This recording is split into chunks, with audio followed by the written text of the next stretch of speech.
warahmatullahi wabarakatuh.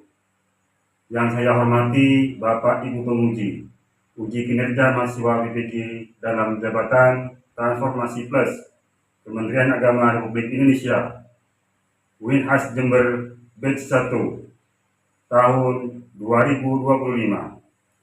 Perkenalkan, nama saya Muhammad Habibullah, guru mata pelajaran SKI Madrasah Ibtidaiyah Nurul Huda Mengkek Timur, Lenteng, Sumeneb, Madura.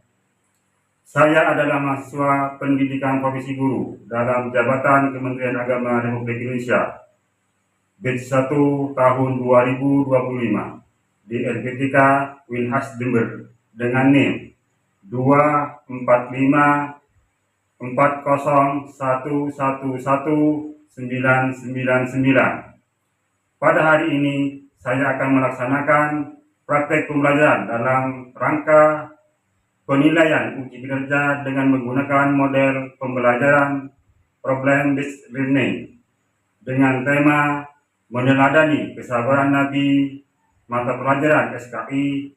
Terima kasih. Mohon arahan dan bimbingannya. Selamat menyaksikan. Wassalamualaikum warahmatullahi wabarakatuh.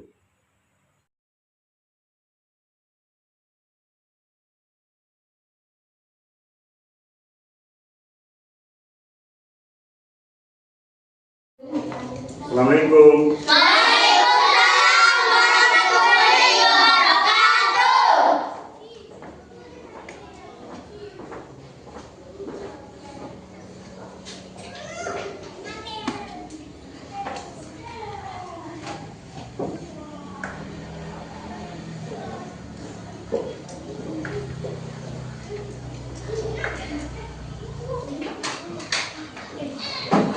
Selamat pagi anak-anak. Gimana kabarnya hari ini? Sebelum kita masuk materi pada hari ini, kita baca doa dulu.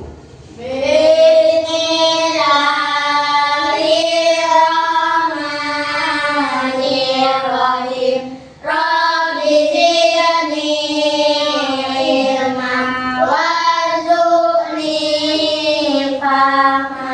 Rabbi ishrah li sadri wa yassir li amri wahlul 'uqdatam min lisani yafqahu qawli. Bismillahirrahmanirrahim.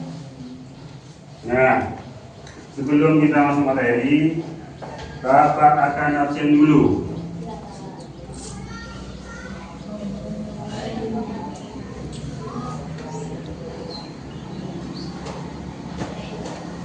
Pertama, saudara Kiki. Hadir. Pikun, Hadir. Azam, Hadir. Alan, Hadir. Aulia, Hadir.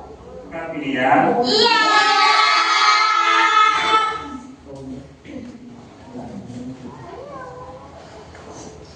Terus, kalian sudah siap untuk mulai pelajaran? Siap. Coba keluarkan buku dan alat tulisnya.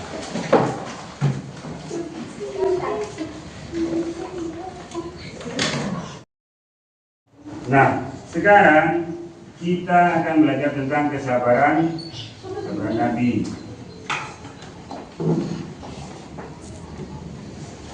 Nah, Bapak akan tanyakan, ada yang tahu tentang sabar? Apa arti sabar? Ada yang tahu? Saiful? Tidak ada. Nah, Bapak akan jelaskan, sabar adalah menahan diri dari emosi, dari amarah, dari tergesa-gesa atau putus asa, serta berpegang teguh untuk selalu melakukan tindakan yang terbaik dan penuh kesabaran. Itu definisi tentang Sabar. sabar. Nah, kembali pada materi. Nah, perhatikan ini tentang kesabaran Nabi. Sejak kecil, Nabi Muhammad SAW telah menghadapi berbagai ujian, menjadi yatim piatu sejak usia 6 tahun. Kemudian kehilangan kakek dan pamannya di usia muda. Nah, dari perjalanan atau kisah seperti ini, itu yang melatih Nabi Muhammad sehingga Nabi Muhammad itu bisa sabar. Bayangkan, Nabi pada usia 6 tahun sudah yatim piatu. Karena pada waktu usia 6 tahun, ibunda Nabi Muhammad itu wafat. Siapa ibunda Nabi Muhammad? Ada yang tahu? Siti Aminah. Bagus untuk dia. Nah, setelah ibunda Nabi Muhammad itu wafat, maka Nabi itu diasuh oleh siapa? Ada yang tahu? Oleh kakeknya. Kemudian setelah kakeknya wafat, itu diasuh oleh pamannya.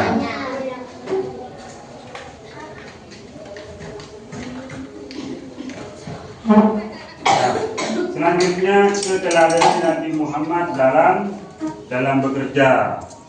Pertama, Nabi Muhammad SAW adalah pribadi yang tekun dan jujur. Jadi Nabi kita itu Nabi yang memiliki sifat yang tekun dan jujur. Kemudian Nabi juga mengembala kambing. Artinya sekalipun itu seorang Nabi itu tidak sungkan, tidak malu untuk bekerja atau mengembala kambing. Kemudian berdagang dengan sifat amanah. Nah, Nabi itu terkenal dengan kejujurannya. Ketika berdagang, Nabi itu berdagang dengan jujur. Diceritakan bahwa pada zaman Nabi itu ketika menjual sesuatu, maka Nabi itu mengatakan harga aslinya. Misalnya, ini pun harganya 5.000, maka Nabi menjualnya 5.000 dengan catatan Nabi itu meminta ikhlasnya Ipun mau kasih berapa. Misalnya Ipun ikhlasnya 2.000, maka Nabi itu mendapatkan hasil 2.000. Nah, dari saking jujurnya Nabi. Nah, dari saking jujurnya Nabi seperti ini, maka sehingga Siti Khadijah ini tertarik dari sifatnya, dari kejujurannya. Kemudian Siti Khadijah itu mengutus Nabi berdagang.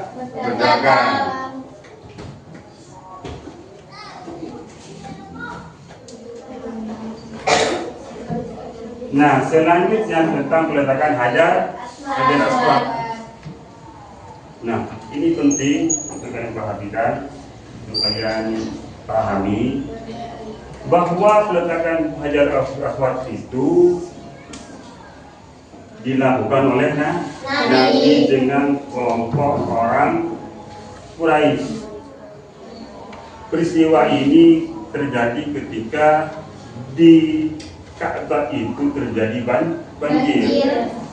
Jadi Ka'bah itu ketika sudah banjir itu rusak. Kemudian seluruh suku-suku Quraisy, suku-suku yang ada di sekitar itu rebutan untuk meletakkan Hajar Aswad. Nah, saling berebutan. Kemudian karena sudah saling bertengkar, saling adu pemikiran, maka memutuskan maka memutuskan untuk peletakan Hajar Aswad itu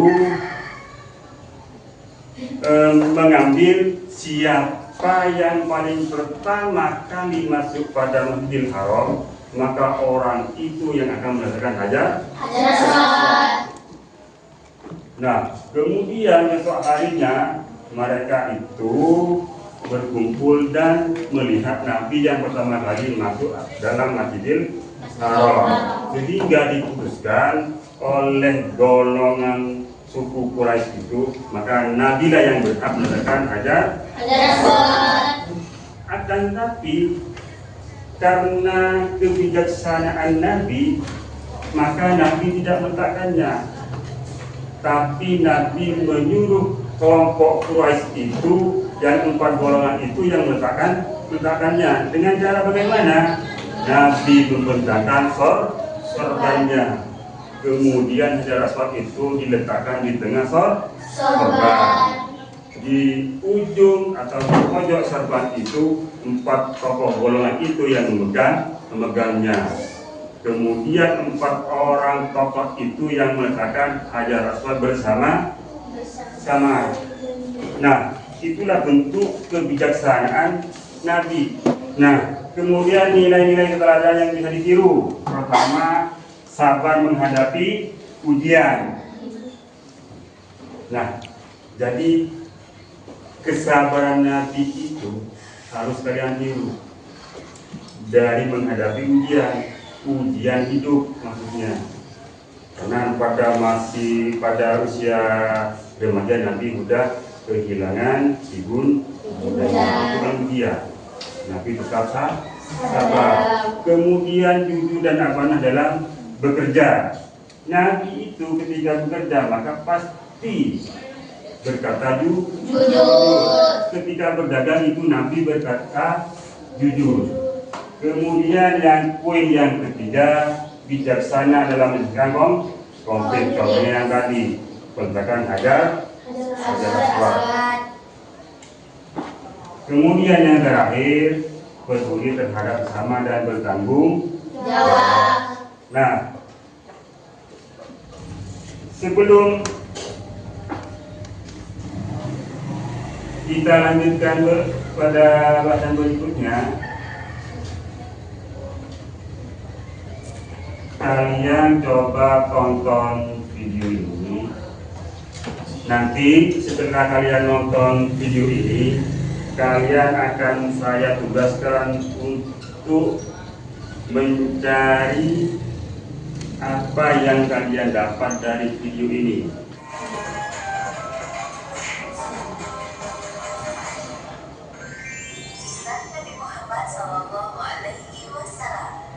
Perhatikan. Nabi Muhammad SAW melakukan perjalanan ke Taif bersama Sa'id bin Haritsah. Ini merupakan kali pertama dakwah keluar kota Mekah. Nabi berharap banyak dari penduduk Taif yang mau masuk Islam.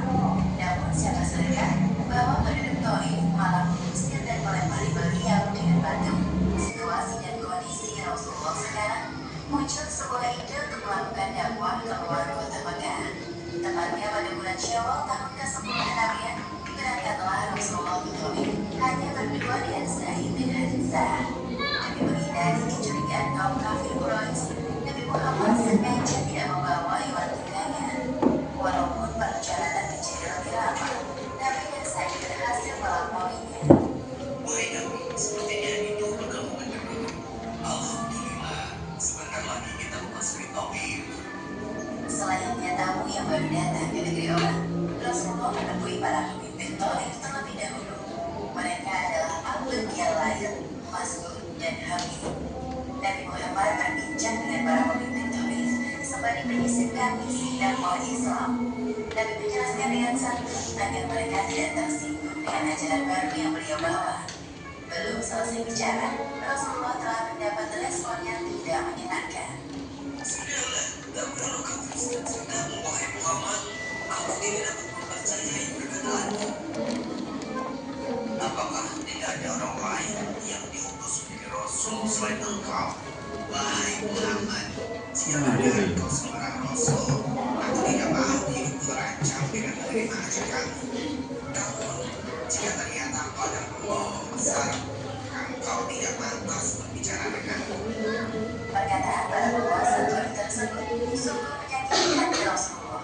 Namun beliau memilih untuk sabar daripada menanggapi mereka. Ini merupakan bagian dari konsekuensi dakwah yang beliau emban. Baiklah, aku mengambil keputusan kalian. Selama kurang lebih 10 hari bermukim di sana, Nabi Muhammad berusaha mendekati penduduk Taif. Namun respon mereka tidak berbeda dengan para pengikutnya. Bahkan lebih buruk, para penduduk mengusir Kalian Nabi harus fokus Muhammad. isinya. Keluar dari negara kami.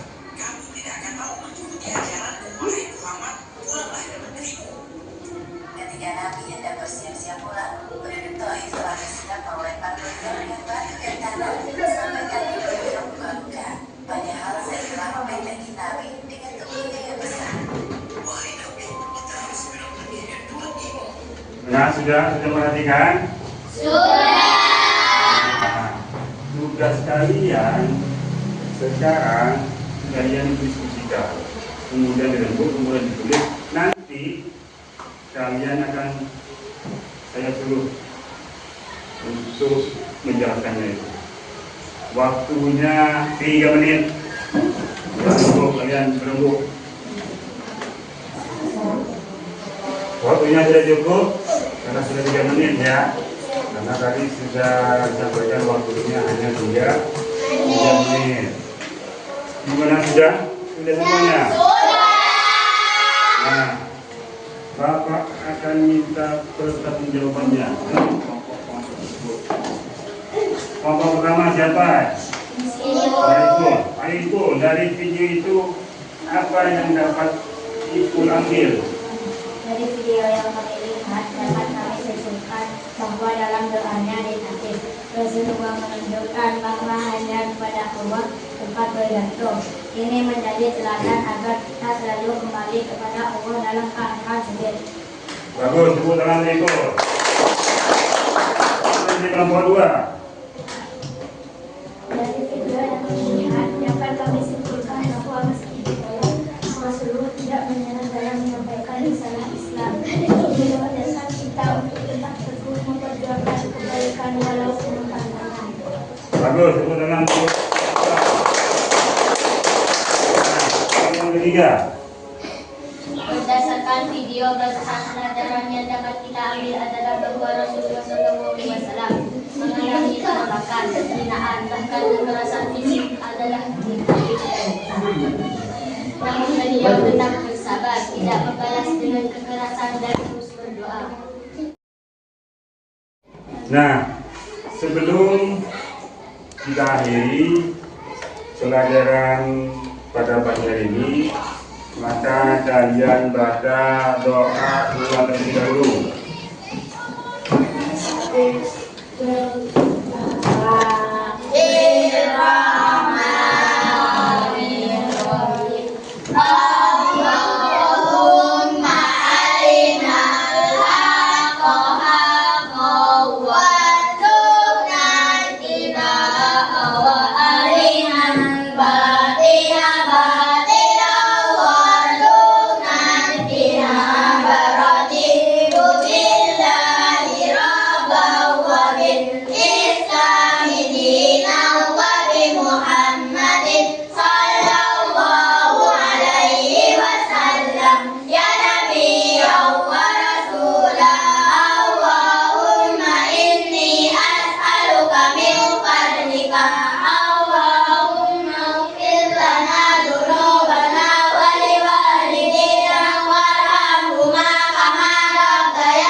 Assalamualaikum warahmatullahi wabarakatuh.